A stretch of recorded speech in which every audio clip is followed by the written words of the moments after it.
cette intervention va se centrer surtout sur l'auto sacramental au XVIIe siècle. Et notamment, je vais parler avant tout de l'auto sacramental de Calderón de la Barca. Calderón de la Barca, qui est un écrivain qui a une réputation de poète sévère, philosophe, mais qui pourtant est un homme doté d'un comique irrésistible. Mais évidemment, il est le maître incontestable d'un genre très particulier, l'auto sacramental, qui a exercé, selon les périodes, une grande fascination, qui a produit un grand rejet et une grande curiosité, bien que presque toujours teinté d'ennui, et qui, après plus de 100 ans d'oubli, a connu un regain d'intérêt en Espagne et en Europe au début du XXe siècle. Pour expliquer cette attirance exercée sur des écrivains et des metteurs en scène très différents, de tout point de vue, je vais diviser mon étude en 3 parties. Premier point, définition du genre, exploration du cadre festif dans lequel il s'inscrivait ainsi que de quelques-uns de ses traits. Deuxième point, les raisons de sa prohibition et du rejet dont il a fait l'objet en Espagne au XVIIIe et au XIXe siècle. Et dernier point, la résurgence du genre au début du XXe siècle. C'est un vaste programme qui je ne pourrais pas accomplir, d'abord parce que j'ai des problèmes de voix depuis 2 mois, donc je ne tiendrai pas le coup, et surtout parce que c'est trop long. Donc je vais me focaliser sur la première partie.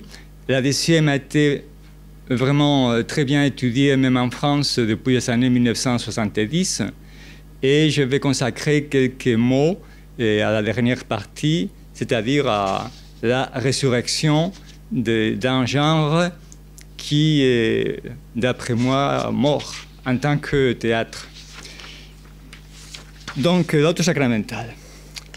Nous entendons par auto sacramental une œuvre destinée à être jouée lors de la fête Dieu, composée d'un seul acte de type allégorique et dont l'action tisse des liens plus ou moins évidents avec l'Eucharistie, en accord avec les cadres qui lui accordaient sa raison d'être, qui est la fête Dieu. Curieusement, les théoriciens de l'époque ne nous en donnent aucune définition. Nous devons donc puiser dans les pièces elles-mêmes qui nous en offrent plusieurs. La plus connue est sans doute la suivante, ce que l'on peut voir, due à Calderón, le poète qui a mené le genre à son degré le plus haut de perfection, à tel point qu'il a fait oublier ses prédécesseurs et, cette fois-ci, à juste titre, ceux qui ont essayé de lui succéder. Donc, des sermons mis en vers, des questions de théologie sacrée, rendues représentables, lesquelles ma raison n'arrive pas à expliquer, ni non plus à comprendre, et que la joie a préparé pour fêter ces jours-ci. Les 2 premiers vers, des sermons mis en vers, placent ces pièces dans un terrain liturgique comme s'ils faisaient partie de la messe, ou bien en étaient un prolongement.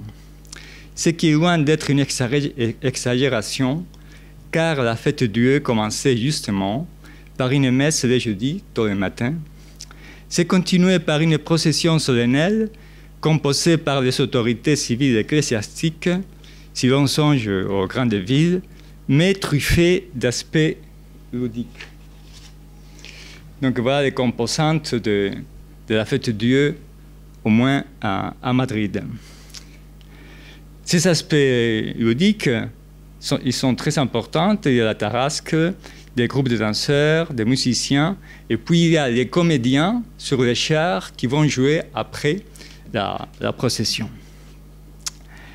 Et dans la capitale de l'Empire, le parcours n'était pas apparemment si beau, si riche qu'à Séville ou à Grenade, d'après un témoin de 1634. En revanche, elle comptait sur un grand atout, la participation du roi.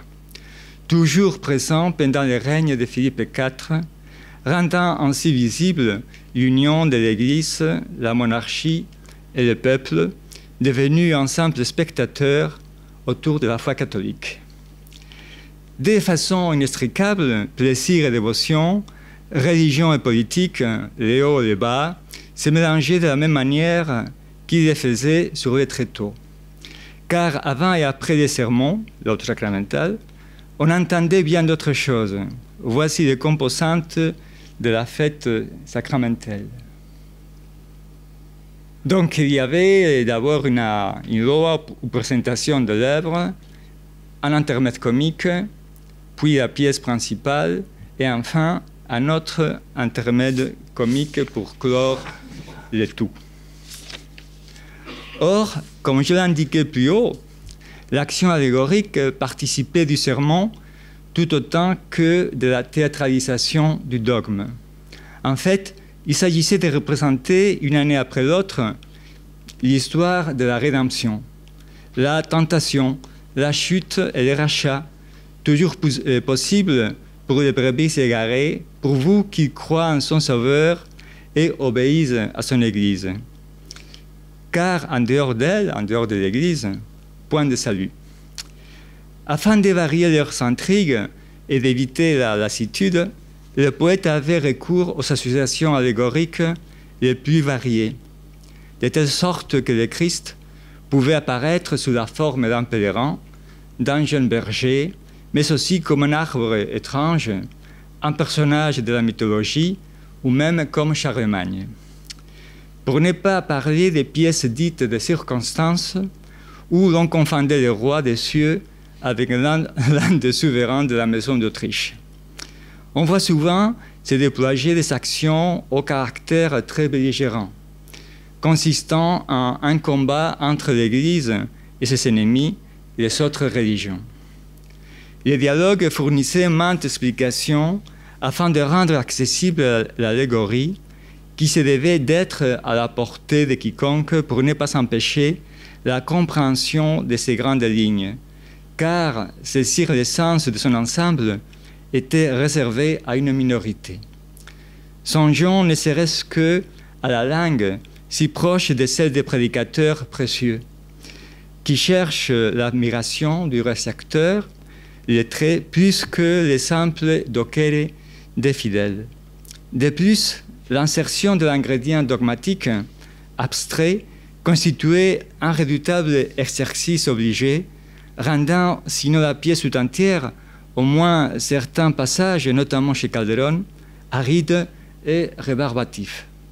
On pourrait rétorquer à cette opinion, très partagée d'ailleurs et par des fervents catholiques et par des solides mécréants, son caractère anachronique. Certes, il nous faut au préalable évoquer les récepteurs de l'époque. Tout d'abord, les chars étaient envoyés au parvis du palais royal d'Alcázar. Le souverain et sa famille pouvaient regarder aisément le spectacle depuis les fenêtres de leur palais. Bien que tous les Madrilènes qui le souhaitaient avaient la possibilité, paraît-il, d'en profiter également de la fête, se plaçant devant les chars. Ensuite, le même jour, ou le lendemain, et le samedi, et sans rentrer dans les détails, les acteurs partaient jouer au minimum devant le Conseil de Castille, les échevins de la ville, et enfin devant le peuple au minimum. Il y avait d'autres représentations. Au XVIIe siècle, à partir des années 1630, mais avec plus de certitude après 1648, les troupes se produisaient également dans les théâtres publics. On pourrait en conclure que tous, du roi à l'ouvrier, du lettré féru de théologie au tout venant, pourvus certes d'une certaine culture religieuse et littéraire, mais avides plutôt des diversions que de parfaire ses connaissances dans le domaine de la théologie, tous donc aimaient les théâtres allégoriques. Or, cette hypothèse aurait besoin d'être fortement nuancée. D'abord, on devrait s'interroger sur ce que les gens appréciaient et ce que les gens comprenaient. Dans ce sens, il est fort probable que, comme l'a souligné Marcel Bataillon, l'enjeu n'était pas tellement de faire comprendre mais de faire sentir, d'émouvoir, puisque même Calderón écrivait du théâtre et non des traités de philosophie. Le poète lui-même l'a clairement exprimé dans sa Loa, citée plus haut. Donc, voilà. À nouveau la citation. Il s'adresse à la foi et non à la raison, car elle est incapable de comprendre les mystères du dogme. Cependant, il ne pouvait pas glosser sur les faits qui faisaient appel au sens, qu'il comptait sur la beauté de la mise en scène pour captiver son public, sans pour autant tomber dans une approche qui exclurait complètement la pensée. Et voilà une autre citation d'une autre pièce. Celui qui ne fait que les savants et les non-savants comprennent sa pensée ne fait rien. Donc on se doit d'être compréhensible dans une certaine mesure. Or, tout le problème, c'est de savoir exactement si les contemporains aimaient, appréciaient et comprenaient. Et il n'y a pas beaucoup de témoignages de l'époque. Il y a quelques manuscrits à la Bibliothèque nationale de Madrid, donc la Bibliothèque nationale, et des manuscrits qui normalement reçoivent le nom des Nouvelles de Madrid, qui décrit la procession, la fête, mais qui ne parle presque jamais de la pièce elle-même et non plus de la réception. Et j'ai trouvé quelques petits commentaires et je ne vais que vous lire un. Bon, c'est un commentaire intéressé de quelqu'un qui parle d'une mauvaise représentation. Et le contexte est le suivant. On est en 1643, guerre de Catalogne, guerre de Philippe IV contre Barcelone. Barcelone qui a demandé aux Français de l'aide. Et il y a un Catalan qui se trouve à Madrid, donc un Catalan fidèle au roi. Et on va jouer un autosacramental de Calderón qu'on a perdu, on ne sait pas qu'est-ce qu'on a joué cette année-là. Simplement, voilà les commentaires en français. Traduction. Donc, les autos, même si leur représentation a duré 5h30, furent très mauvais. Et les allégories incompréhensibles déjà dès le début. Dans le deuxième, donc il y avait deux pièces, enfin, il y en avait 4. De Don Pedro Calderón, on a dit que si les Catalans persévéraient dans son attitude, donc la rébellion, était plutôt par crainte que par rébellion. Puis le soir, le prince Baltasar Carlos, celui qui a été peint par Velázquez, notre Seigneur était fort fâché parce que son dîner n'était pas prêt. Et en se retournant vers Don Diego d'Isasi, il a dit « As-tu vu les chars, donc la pièce ?»« Non, Seigneur. »« Et les autos ?»« Non plus. »« Tu as eu de bon goût, l'a répondu son Altesse. » Beau commentaire, car il les a tous entendus avec ses parents. Donc voilà un commentaire de deux spectateurs. D'un côté, Géroni, qui n'a pas tellement compris la pièce parce que l'allégorie n'était pas bien claire. Et puis le prince lui-même, qui était déjà un adolescent, parce qu'il allait mourir très tôt, enfin, 3 années après, qui n'a pas du tout apprécié rien. Même les aspects non théâtre, enfin, pas la pièce en elle-même, mais les chars, donc les spectacles et les décors.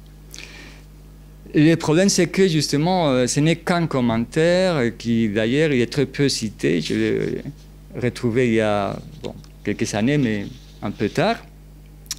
Et qu'il nous faudrait davantage de témoignages pour savoir vraiment si les gens aimaient les pièces ou si simplement, comme il s'agissait d'un spectacle gratuit et que l'on voyait une fois chaque année, on allait parce que c'était gratuit et surtout, on allait parce que c'était intégré dans une grande fête liturgique qui est la fête Dieu. Bon, en même temps, il faut penser que le public avait un certain critère esthétique parce qu'il préférait Calderón à d'autres écrivains et parce que lorsque Calderón est décédé, on a continué à représenter ces pièces et même lorsqu'on a essayé de faire jouer des nouvelles autosacramentales, on a dû retourner à Calderón parce que les gens n'aimaient pas tellement. Donc, c'est vraiment quelque chose qui reste à voir. Au XVIIIe siècle, les pièces, les autos sacramentales ont été interdites par les rois en 1765 pour des raisons, la devise était morale, mais en fait pour des raisons esthétiques, on n'aimait plus les baroques. Et puis, à mon avis, parce que les pièces s'étaient détachées de la procession d'un côté, et puis elles s'étaient jouées exclusivement dans les chorales de comédias, enfin dans les théâtres. Donc, ils étaient devenus du théâtre, comme le théâtre de dévotion.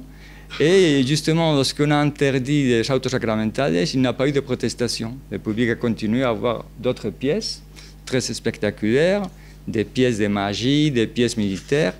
Donc, apparemment, on n'a pas regretté l'auto sacramental lorsqu'il a été interdit. La revendication du théâtre allégorique viendra de l'étranger, et viendra de l'Allemagne. D'abord, il va y avoir chez les romantiques allemands la découverte de Calderón écrivant des tragicomédies, et un peu plus tard viendra la revendication de l'auto sacramental, du théâtre allégorique. Or, ces revendications-là est plutôt l'effet de quelques prêtres catholiques allemands du sud de l'Allemagne qui revendiquent l'auto sacramental plus que comme théâtre, comme une arme idéologique contre la modernité.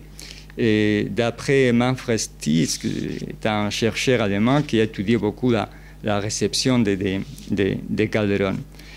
Et le même processus, c'est-à-dire d'abord on va revendiquer Calderón et puis on va revendiquer l'auto sacramental, on va les retrouver en Espagne.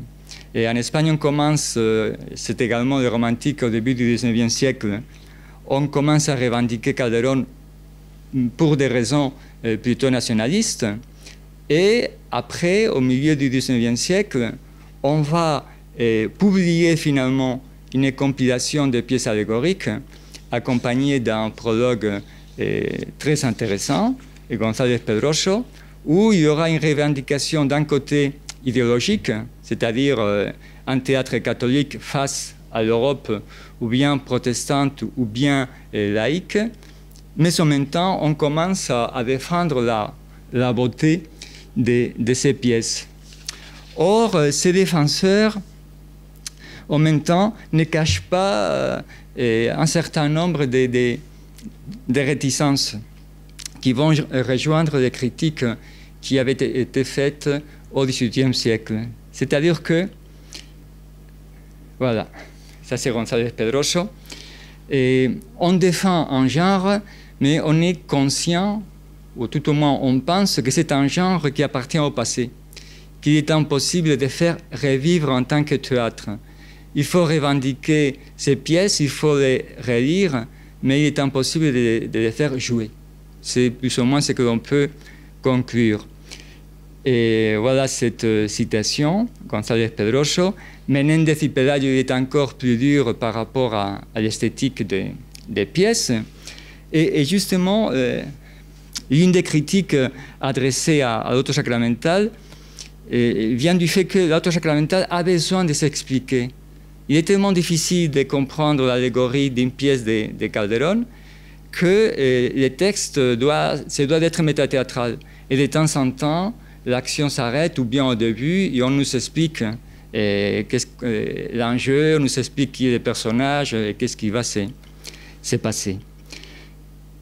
Il est frappant donc de constater que la revendication des autos sacramentales en tant que théâtre vivant, qu'il soit par leur mise en scène ou par l'écriture des nouveaux textes qui pourraient s'en apparenter, ne viendra pas des secteurs catholiques conservateurs qui ont revendiqué la beauté de ces pièces et de sa pensée.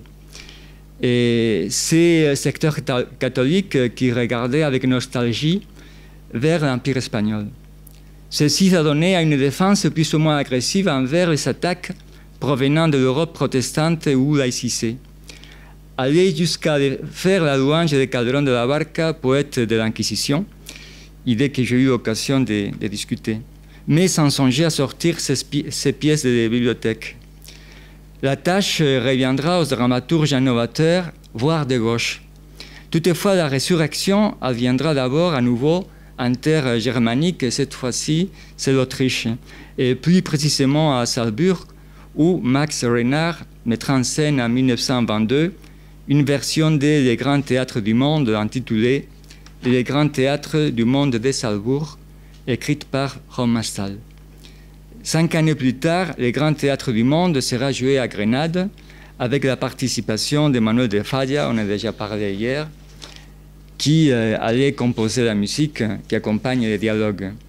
Pendant 8 années de suite, on va renouveler l'expérience et García Lorca lui-même, avec son groupe La Barraca, mettra en scène un autre auto, La vie est un songe, homonyme de la pièce. La vie est un songe qui va être mise en scène en 1932. Par la suite, on assistera dans l'Espagne franquiste, cette Espagne catholique par décret qui s'est rêvée impériale, à des essais officiels pour réintégrer les théâtres allégoriques dans la vie culturelle du pays. Mais en enfermant les pièces dans les salles du théâtre national, l'expérience fut de courte durée. Ce qui prouve que l'amour ou le rejet pour ce genre n'est pas une question de foi, mais bel et bien une question esthétique. Et je vais en conclure. Orphelin du cadre festif qui lui avait donné sa raison d'être, l'auto sacramental devenait ni plus ni moins que du théâtre. Pour l'aimer, il ne suffisait pas d'aller tous les dimanches matin à la messe. En revanche, il pouvait constituer un moyen de revitaliser une vie théâtrale moribonde comme l'était celle de l'Espagne du début du XXe siècle, en opinion d'un bon nombre d'intellectuels. Une scène malade de réalisme édulcoré, de poésie mièvre et de vaudevilles de bas étage. On regarde ailleurs pour chercher des sources d'inspiration, mais on en trouve aussi dans la tradition nationale, celle du baroque. Et le modèle le plus radical de ce point de vue est sans doute l'auto sacramental, car rien de plus éloigné du théâtre de boulevard que lui. Un théâtre profond et poétique, qui dorénavant n'avait plus besoin du grand spectacle, impossible de concurrencer le cinéma, mais plein de rigueur et de cohérence, qui cherchait l'être humain dans ce qu'il y a de moins anecdotique, sans le situer dans une temporalité précise, car il est l'homme d'hier, d'aujourd'hui et de demain, et partant toujours celui du présent. On voit bien en quoi certaines propositions d'avant-garde pouvaient se réclamer du poète madrilène. Donc c'est un critique récent. Ils ont trouvé chez Calderón des préoccupations existentielles et des procédés scéniques chargés de significations dramatiques, qui ont été associés parfois au symbolisme, à certains aspects de l'expressionnisme, ainsi qu'au sens métathéâtral des pièces de Pirandello. Bon, tout cela est assez discutable, bien entendu.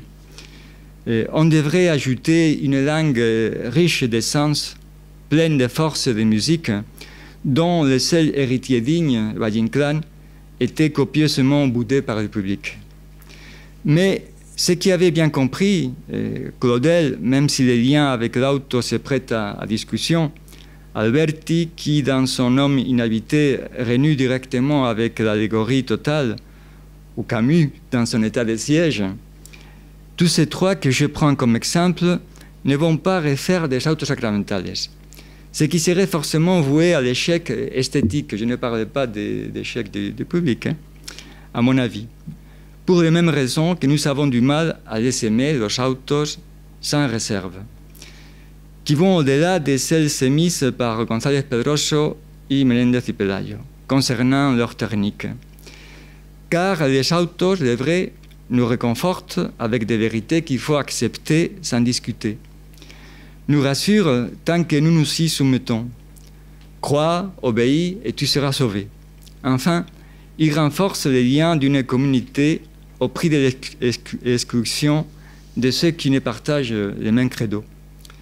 Toute la beauté d'une pièce comme La Viña del Señor parfaite parmi les parfaites. Une pièce parfaite de Calderon, c'est vraiment ce qu'on peut faire de plus parfait du point de vue de la dramaturgie, à mon avis.